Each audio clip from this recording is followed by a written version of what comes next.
Hello everyone, welcome to StudyIQ English. We are discussing the Lake Victoria in Africa. It is the largest lake in Africa and lies mainly in countries like Tanzania, Uganda, but also borders Kenya. In fact, after Lake Superior of North America, this is the second largest freshwater lake on the planet.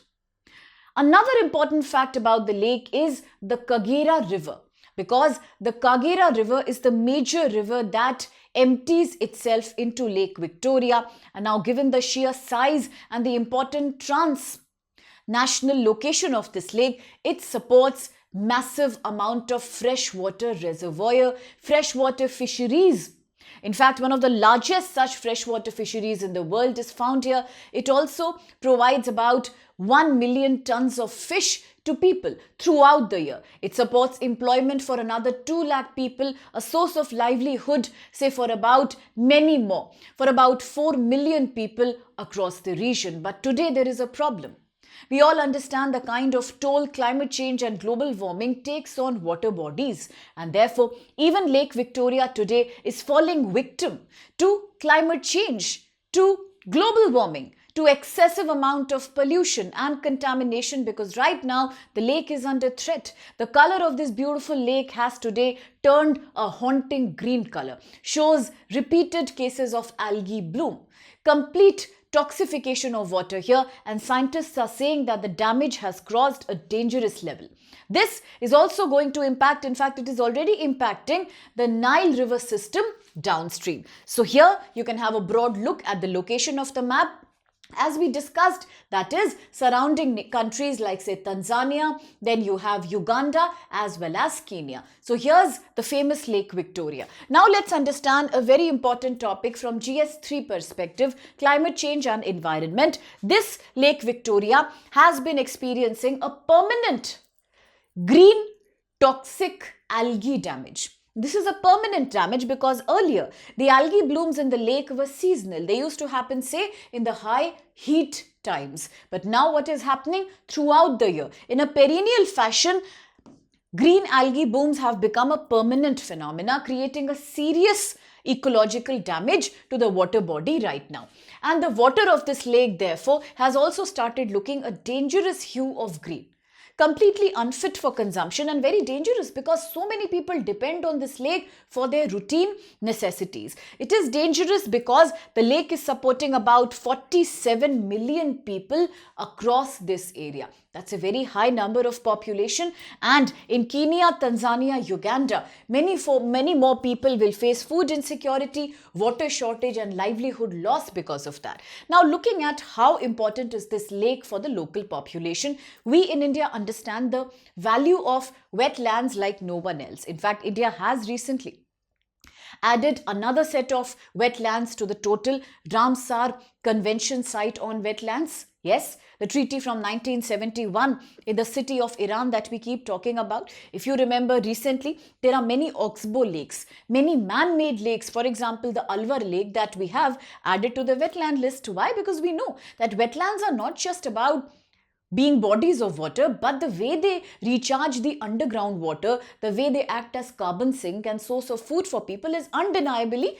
very important. And here also in the case of Lake Victoria, with a tremendous amount of fresh water, it has throughout provided fish, food, means of transportation, connectivity, jobs, employment, drinking water to people. Millions and millions of people are dependent in these countries. They still consume water from them. This reminds me of the case study from India, Kerala. Remember this was a news from say last year 2025 when the very dangerous news about amyopic encephalitis became popular. People were dying because of this infection. Why was it happening? Because of contaminated water from wetlands and water bodies owing to global warming and high heat waves. Now this should remind us of that once a water body becomes polluted and people use it for drinking and cooking, they are predisposing themselves to dangerous diseases.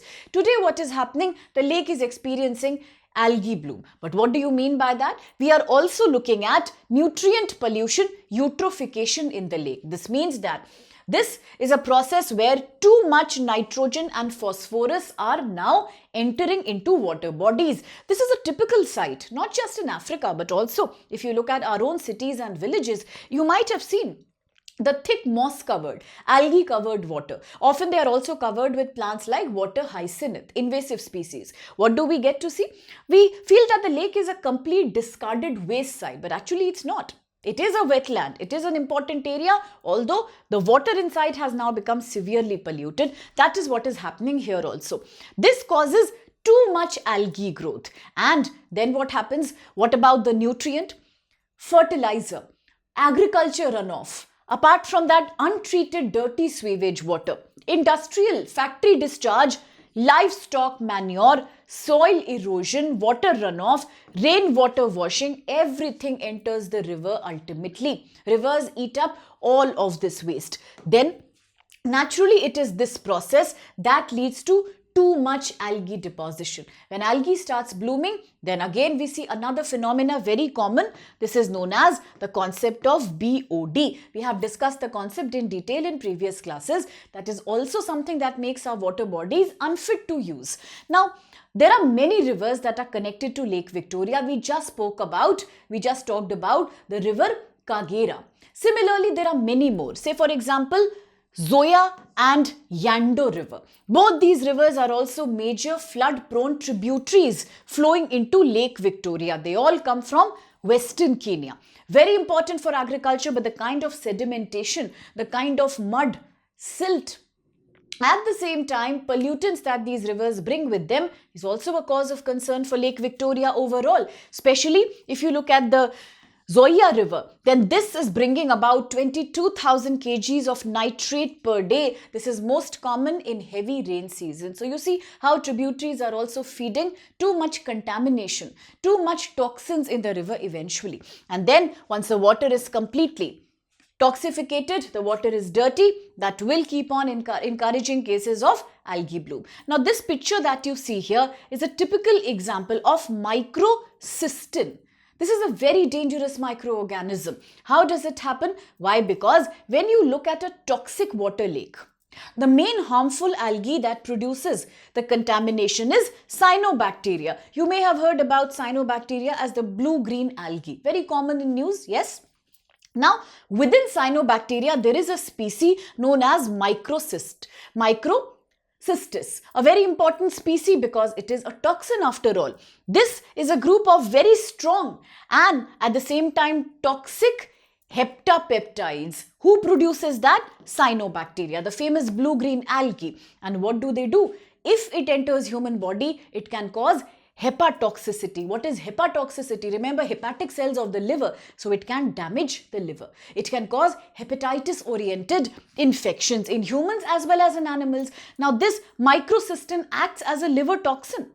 Already WHO has warned that in Lake Victoria, which so many people are using the water from, it contains excessive amount of microcystins, much above the level recommended by World Health Organization. Way more than what people can safely consume. And the most dangerous thing is, it's a hidden threat. Sometimes the water body doesn't even look green. It doesn't even look infected. And still inside there are so much heavy amount of deposition of these microcystins. That means algae bloom is already there, although it's not visible. It can even happen in the case where water is artificially looking very, very clean to you. So this is a real danger that's happening in Lake Victoria right now. And how does it impact human life? Well, we all know because of excessive algae, now these once prolific water bodies are becoming dead zones. You can't use them for fishing or any kind of food source. Oxygen levels are simply falling year after another. Then what happens? Areas where no kind of river life, no kind of fresh water body flora and fauna can survive. The fish will not survive. Lake Victoria was supposed to be the largest freshwater fishery once, producing about, say, 3 lakh tons of fish annually. A profitable venture of $600 million. But today what is happening? Because the lake is becoming a dead zone, this livelihood business, this food security aspect of the lake is also declining. And this is a typical case not just with Lake Victoria. While this is a case study, it's happening to majority of freshwater bodies across the world, including India. So very important topic and definitely can be used as a case study. Now a quick practice question. With reference to ecological crisis in Lake Victoria, consider these statements. 1. It is the world's largest freshwater lake by volume of water. Second, eutrophication in the lake is primarily caused by excess nitrogen and phosphorus from anthropogenic, that is, human-induced causes. Third, microcystin frequently detected in Lake Victoria is a neurotoxin. Okay, it kind of harms your brain and your nervous system produced by green algae. And which of the following statements are correct? 1 is A is 1 only, B is 2 only, C is 1 and 3, and the last is 2 and 3. So do answer whichever response do you think is appropriate, and to confirm your answer and many more other interesting topics, you could just join our Telegram community. And do remember, at StudyIQ, we are running a very important sale offer on our course for 2027 at a price of only $39.99. Very affordable. You get complete coverage of GS using my code SPLY further discount. Batch begins on 26th February. Similarly, for 28 also, batch begins on 26th February. Remember, do not forget code SPLY to get more discount on an existing price that's quite affordable here, guaranteeing you success in the UPSC exam. Thank you.